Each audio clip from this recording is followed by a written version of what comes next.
Welcome viewers, news 24 এর সাপ্তাহিক আয়োজনে তিব্বত লাগছে প্রেজেন্স বিনোদন 24 পাওয়ার্ড বাই ফাস্ট ওয়াশ। সপ্তাহ জুড়ে শোবিজ অঙ্গনে ঘটে যাওয়া আলোচিত চমকপ্রদ সব ঘটনা এবং তার অন্তরালের গল্প নিয়ে প্রতি শনিবার ঠিক এই সময় চলে আসে আমি শিলা। নতুন বছরের শুরুতেই প্রেক্ষাগৃহে মুক্তি পাবে আহমেদ হাসান সানি পরিচালিত ভিন্ন ঘরানার সিনেমা। এখানে রাজনৈতিক আলাপ জরুরি। যুগ যুগ ধরে চলে আসা রাজনৈতিক অস্থিরতা, 24-এর গণ অভ্যুত্থান ও রাজনৈতিক পরিবর্তনের নানা মারপ্যাচ নিয়ে তৈরি হয়েছে এই সিনেমার গল্প। খালিদ মাহবুব তুর্যের গল্পে সিনেমাটিতে অভিনয় করেছেন ইমতিয়াজ বর্ষণ, আজাদ আবুল কালাম, একে আজাদ সেতু, কেয়া পায়েল জান্নাত সহ অনেকেই। আর আন্দোলন বাঙালি জাতিসত্তার বিভাজনের বেদনাবিধুর জন্মলগ্ন থেকে শুরু করে স্বাধীনতার রক্তক্ষয়ী সংগ্রাম, দীর্ঘদিনের গণতান্ত্রিক লড়াই পেরিয়ে সাম্প্রতিক ছাত্র আন্দোলনের প্রেক্ষাপটে নির্মিত হয়েছে সিনেমা এখানেই রাজনৈতিক আলাপ জরুরি। সিনেমাটির পরিচালনা করেছেন আহমেদ হাসান সানি। নিজের ক্যারিয়ারের কথা চিন্তা করাটা না জাস্ট স্বার্থপরতা ছাড়া কিছু না। রোববার সন্ধ্যায় সিনেমাটির মুক্তি উপলক্ষে বিএফডিসির ভিআইপি প্রজেকশন হলে এক সংবাদ সম্মেলনের আয়োজন করা হয়। সেখানে উপস্থিত ছিলেন সিনেমাটির সকল কলাকুশলীরা। সিনেমাটির গুরুত্বপূর্ণ চরিত্রে অভিনয় করেছেন ইমতিয়াজ বর্ষণ, আজাদ আবুল কালাম, একে আজাদ সেতু, কে আল জান্নাত, তানভীর অপূর্ব সহ অনেকেই। আমরা খুব সহজেই এই কাজে নামতে পারি নাই, কারণ একটা দায় থাকে। যে কথাগুলো বলে ফেললাম বা বলে ফেলছি, এটাতে কোনো ইতিহাস বিকৃত হয় কিনা, এই ছবি হলে আসার পর একটা ডিসকোর্স তৈরি হবে, ডিসকোর্সটা হোক। নার্ভাস ছিলাম তখনও, কিন্তু কো আর্টিস্টদের হেল্পের কারণে এবং আরেকজন যে এডি ছিলেন আমাদের আদিত্য, ওর হেল্পের কারণে আমি পারফর্ম করতে পারছি। স্ক্রিপ্টের মধ্যে এবং বানানোর ক্ষেত্রে যেটা দেখা গেছে যে পক্ষপাতিত্ব না, বরং অন্তর্ভুক্তিমূলক।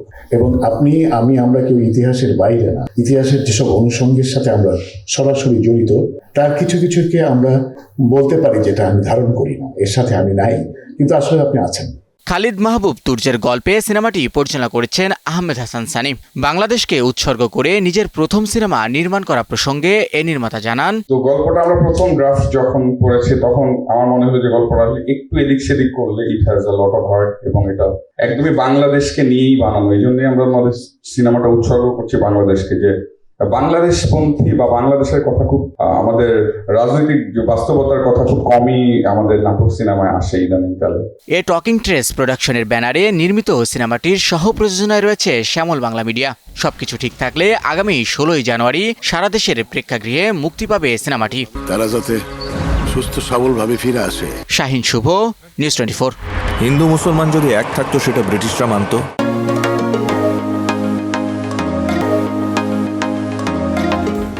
ভিউয়ার্স, দেখছেন তিব্বত লাগছে প্রেজেন্স বিনোদন 24 পাওয়ার্ড বাই ফাস্ট ওয়াশ। নিচ্ছি একটা ব্রেক, ফিরছি আরো শোবিজ আপডেট নিয়ে।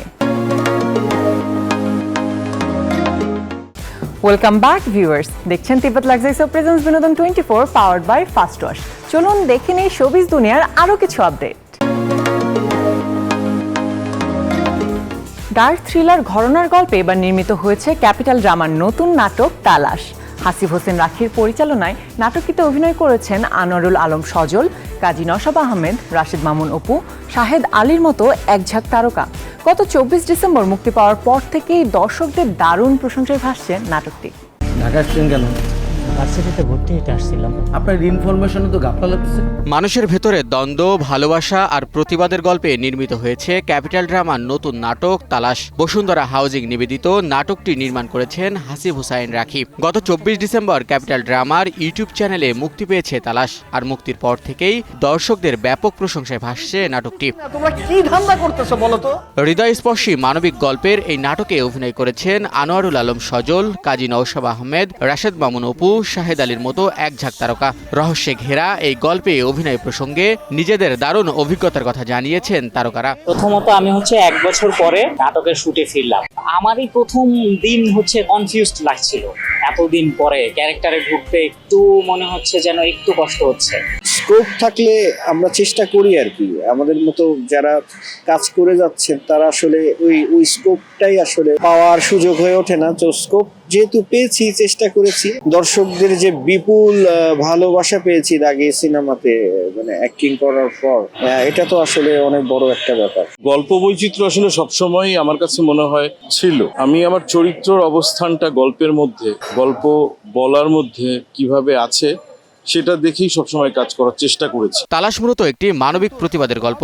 ভিন্ন ঘরানার এই গল্পটিতে কাজ করা প্রসঙ্গে নির্মাতা আসিফ হোসেন রাখি বলেন, নাটকটার কনসেপ্ট আমার, ডিরেকশন তো আমি দিচ্ছি, আর এটার স্ক্রিপ্ট সুপারভাইজার হিসাবে কাজ করছে আমাদের সরু দে নামে একজন রাইটার আছে উনি। এই গল্পটাও আশা করি দর্শক একদম আলাদা একটা জার্নির ভিতর থেকে যাবে। রহস্য, মানুষের ভেতরের অন্ধকার, মিথ্যার দুনিয়ায় সত্যের খোঁজ, এক সাহসী প্রয়াসের নাম তালাশ। ভাই বোনের গভীর ভালোবাসা, স্নেহ আর দায়িত্ববোধ কিভাবে একজন সহজ সরল মানুষকে সময়ের ব্যবধানে হিংস্র করে তোলে, সে চিত্রই উঠে এসেছে এ নাটকে। শাহিন শুভ, নিউজ 24।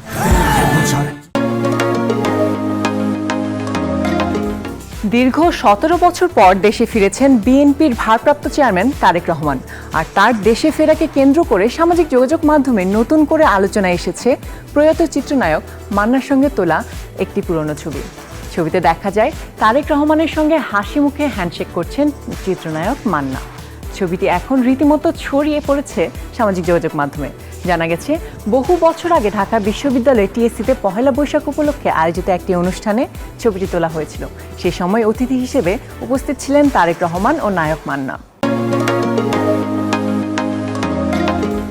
এবার নির্বাচন করার ঘোষণা দিয়েছেন ঢাকাই সিনেমার শক্তিমান অভিনেতা আহমেদ শরীফ। তবে জাতীয় নির্বাচন নয়, আসন্ন বাংলাদেশ চলচ্চিত্র শিল্পী সমিতির নির্বাচনে সভাপতি পদে প্রার্থী হবার কথা জানিয়েছেন এই অভিনেতা। সভাপতি পদে নির্বাচন করার তথ্য জানিয়ে আহমেদ শরীফ বলেন, সবার সঙ্গে কথা বলেছি। আসন্ন শিল্পী সমিতির নির্বাচনে সভাপতি পদে প্রার্থী হওয়ার ইচ্ছা আছে। শিল্পী সমিতির জন্য যারা কাজ করতে চান তাদের নিয়ে একটা প্যানেল করে নির্বাচনে অংশগ্রহণ করব। বাংলাদেশ চলচ্চিত্র শিল্পী সমিতির প্রতিষ্ঠাকালীন সাধারণ সম্পাদক ছিলেন আহমেদ শরীফ। পরবর্তীতে 3 বার সাধারণ সম্পাদক এবং 4 বার সভাপতি হিসেবে দায়িত্ব পালন করেন। ভিউয়ার্স, দেখছেন তিব্বত লাক্সারি সোপ প্রেজেন্স বিনোদন 24 পাওয়ার্ড বাই ফাস্ট ওয়াশ। নিচ্ছি একটা ব্রেক, ফিরছি আরো শোবিজ আপডেট নিয়ে। ওয়েলকাম ব্যাক ভিউয়ার্স, দেখছেন তিব্বত লাক্সারি সোপ প্রেজেন্স বিনোদন 24 পাওয়ার্ড বাই ফাস্ট ওয়াশ। চলুন দেখে নিই শোবিজ দুনিয়ার আরো কিছু আপডেট। দেখতে দেখতে শেষের পথে 2025। তবে বাংলা সিনেমার জন্য কেমন ছিল এ বছরটা সেটাই দেখার চেষ্টা করব আজ। 2025 সালে ঢালিউডে মুক্তি পেয়েছে প্রায় 45টির মতো সিনেমা। তবে ঈদকেন্দ্রিক সিনেমাগুলো ছাড়া খুব একটা বাণিজ্যিক সাফল্য বা আলোচনায় আসতে পারেনি বছরের অন্যান্য সময়ে মুক্তিপ্রাপ্ত সিনেমাগুলো। এবছর 2 ঈদ মিলে সর্বমোট 12টি সিনেমা মুক্তি পায়। এইসব সিনেমার মধ্যে দর্শক মহলে সারা বছর আলোচনায় থাকতে দেখা যায় বরবাদ, জিন 3, দাগি, জঙ্গলি, তাণ্ডব, ইনসাফ, নীলচক্র ও উৎসবের মতো সিনেমাগুলোকে। তবে দর্শক প্রিয়তার শীর্ষে ছিল মাত্র 4টি সিনেমা। এই 4টি সিনেমার মধ্যে রয়েছে ঢালিউড মেগাস্টার শাকিব খান অভিনীত সিনেমা বরবাদ, আরফান নিশো অভিনীত দাগি, সিয়াম আহমেদ অভিনীত জঙ্গলি এবং কুরবানি ঈদে এক ঝাঁক তারকা নিয়ে মুক্তি পাওয়া তানিম নূরের পরিচালনায় উৎসব সিনেমাটি। বাংলাদেশ ও চীনের কূটনৈতিক সম্পর্কের সুবর্ণ জয়ন্তী উপলক্ষে রাজধানীর বুকে বসেছিল চীনা খাবারের এক রাজকীয় আসর। বুধবার সন্ধ্যায় শিল্পকলা একাডেমি প্রাঙ্গণে আয়োজিত হয় চাইনিজ ফুড ফেস্টিভ্যাল, যা 2 দেশের সাংস্কৃতিক বিনিময়ে এক নতুন মাত্রা যোগ করে।